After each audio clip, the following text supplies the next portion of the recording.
El día de hoy quería compartir con ustedes un informe que me parece sustancial para lo que es el activismo pro vida, ciertamente, y es que normalmente en un debate público, cuando se trata de defender la vida del niño por nacer, se suele dar como argumento en contra los casos de embarazos provenientes de una violación. Ahora, tenemos que empezar a indagar cuál es la verdad sobre las motivaciones que hay detrás del aborto. Y es que una investigación reciente ha confirmado que el 95,9% de los abortos practicados se realizan por embarazos no deseados. Yo prefiero hablar de embarazos inesperados porque me cuesta asumir que una vida no sea deseada. Y que solamente el 0,4% de abortos practicados provienen de un abuso sexual. Vuelvan a tomar nota.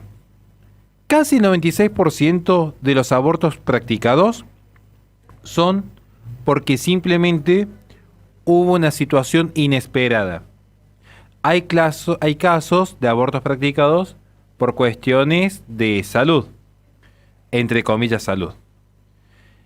Y los casos de embarazos provenientes de un abuso, menos del 0,5%, 0,4% para ser más preciso. Esto es un análisis de los registros del año 2021, donde se muestra que la mayoría de los abortos no están motivados por situaciones de emergencia médica, como tampoco por delitos como la violación. Pero la falta de transparencia en muchos estados dificulta una evaluación precisa, dando lugar a estos sofismas que presentan siempre los promotores de los controles de natalidad. Tras el fallo de la Corte Suprema de Estados Unidos en el caso Dobbs versus Jackson, muchos estados del norte de América han aprobado leyes que restringen el aborto. Frecuentemente estas leyes estatales incluyen excepciones que permiten, por ejemplo, el aborto en determinadas circunstancias, como podría ser una violación, incesto, riesgo para la vida o la salud de la madre, anomalías fetales y demás. Sin embargo, evaluar cuántos abortos se realizan realmente por estos motivos es un desafío para aquellos que desean actuar con profesionalismo. Y esto se debe principalmente a la deficiente calidad de datos que hay al respecto. Y yo me atrevo a decir que no es que sean deficientes en sí, sino que no hay una voluntad política de alcanzar la verdad. Aunque hay organizaciones pro aborto que han llevado a cabo encuestas ocasionales entre las mujeres y tergiversado los datos para sostener su gran negocio, donde encontramos como principales financistas a organismos como la IPPF o Sierra Club, también tenemos investigaciones mucho más imparciales, investigaciones que han tratado de ser mucho más profesionales, investigaciones que han intentado ser incluso más académicas, donde aparecen informes donde se compila todos los datos públicos disponibles de 8 estados que sirven como modelo y reflejo no solo de Estados Unidos, sino parte de Occidente. Y allí se han recogido y publicado justamente aquello a lo que se pudo acceder el año 2021 sobre los motivos reales por los cuales una mujer decide, entre comillas, interrumpir su embarazo, es decir, abortar. Se eligieron datos del año 2021 anterior a la sentencia de Dobbs, ya que muchos de estos estados han endurecido ahora sus leyes desde entonces. Y estos 8 estados representan aproximadamente 123.000 abortos durante el año 2021, lo que equivale a cerca del 13% del total estimado en 2020 para todo el país de Estados Unidos. Cabe destacar que algunos de estos estados permiten que las mujeres reporten múltiples razones para su aborto o incluso que redacten libremente, mientras que otros exigen seleccionar algún motivo dentro de una lista predeterminada. Esto es muy análogo a Argentina. De hecho, acá en Argentina, al día de hoy, basta que simplemente una mujer diga que ha sido abusada para acceder al aborto seguro, legal y gratuito, sin siquiera que haya que instar una denuncia penal o, en el mejor de los casos, una investigación para evitar que ese abusador siga operando libremente dentro de la sociedad civil. Entonces, acá estamos viendo que para estimar el porcentaje de abortos realizados por una determinada razón, se combinaron datos de cada uno de los estados que informaba la razón específica. Y este enfoque podría subestimar el número de abortos por estas causas, ya que en algunos estados un alto porcentaje de mujeres optó por no declarar motivo alguno. Y por otro lado, también podría haber una sobreestimación, pues en los estados donde se permiten múltiples razones, un solo aborto puede concentrarse en más de una categoría. No obstante, aquí hay un claro ejemplo que proviene del estado de Florida, que exige que se indique un solo motivo por cada aborto y no permite presentar el informe sin haberlo especificado. En ese estado, los abortos realizados por razones que coinciden con las excepciones legales más comunes representaron menos del 3%.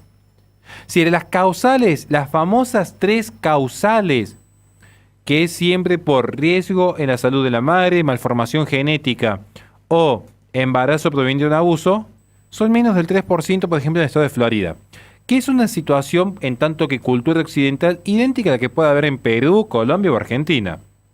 Porcentaje más, porcentaje menos, estamos viendo que las causales son una excepción que el discurso feminista y el discurso ecologista en su plan de control de natalidad lo han convertido en regla. Aquí vamos a ver que debido a las notificaciones de abortos en Estados Unidos, donde se plantea en algunos casos la voluntariedad, y esto varía de estado en estado, las cifras reportadas oficialmente por los Centros para el Control y Prevención de Enfermedades son significativamente menores a las estimadas por el Instituto Guttmacher. Instituto Guttmacher, que es uno de los principales financistas y promotores del aborto en el mundo entero. En el año 2020, Guttmacher, que también opera acá en Argentina, por cierto, gracias al gobierno del PRO que le abrió la puerta no solo a la IPPF con la Casa FUS y Fundación Huésped, sino con este instituto que forma parte también de los programas de educación sexual integral. En el año 2020, Guttmacher estimó un total de 930.160 abortos, mientras que la CDC solamente había reportado 620.000. Además, los CDC no solicitan información sobre las razones del aborto, lo cual deja nuevamente abierto este debate sobre las causales donde se favorece la retórica de izquierda. Ahora, con la sentencia de Dobbs, se ha provocado un cambio significativo donde hay una esperanza de que finalmente las políticas abortistas retrocedan y se pueda abrir en Occidente lo que es una cultura de la vida. Pero está bueno ver estos datos, insisto, para que se empiece a caer este relato de que son causales comunes y habituales que se deben regular, por ejemplo, el caso de el aborto por violación. Esto ya lo respondí en mi primer libro. Ya pronto voy a hacer todo un esquema de argumentos pro vida, porque este caso que se presenta aquí, como el de la malformación genética, como el riesgo para la vida de la madre y demás, son los casos que toma la pensadora liberal J.J. Thomson y están refutados. Y concretamente, y cierro con esto, imagínense la gente que nos está viendo ahora, para que entiendan por qué está mal el aborto aún en caso de violación, por más que sea menos del 0,5%, ¿por qué sigue estando mal? Imagínense que Alejandro tiene su propiedad, él es dueño de su hectáreas, de su finca. Yo mido 2 metros, peso 110 kilos, estoy entrenado, voy caminando con Ramiro, que es apenas un poco más pequeño que yo. Resulta que Ramiro, que es más pequeño que yo, iba caminando cerca de la finca de Alejandro, y yo, que soy más grande, lo empujo y Ramiro cae dentro del terreno de Alejandro. Una cuestión de fuerza mayor. Él no pudo evitar esa fuerza. De hecho, él sería una víctima, porque fue contra su voluntad que cae en el territorio de Alejandro. Piensa alguien si sería justo, ético, moralmente válido, que porque Ramiro, sin su intención, cae en el territorio de Alejandro, que Alejandro sacase una escopeta y le disparase en la cabeza. En todo caso, que me dispare el escopetazo a mí, que empujé a Ramiro. Pero no a Ramiro, que es alguien que no tuvo en ese momento la posibilidad de evitar el ataque, que cae en un territorio que no deseaba. Lo mismo sucede aquí. En todo caso, si quieren plantear una pena de muerte, hablemos de la pena de muerte hacia los abusadores, pero no a una criatura inocente que no tiene por qué cargar con los pecados del padre. Es una cuestión de justicia. No se puede combatir el mal con mal. Es un principio fundamental, ya lo establece Ulpiano, esto lo está establecido en la ética de Nicómaco, esto está establecido en la Suma Teológica, esto está establecido en cualquier criterio deontológico medianamente racional. Nada más y muchísimas gracias.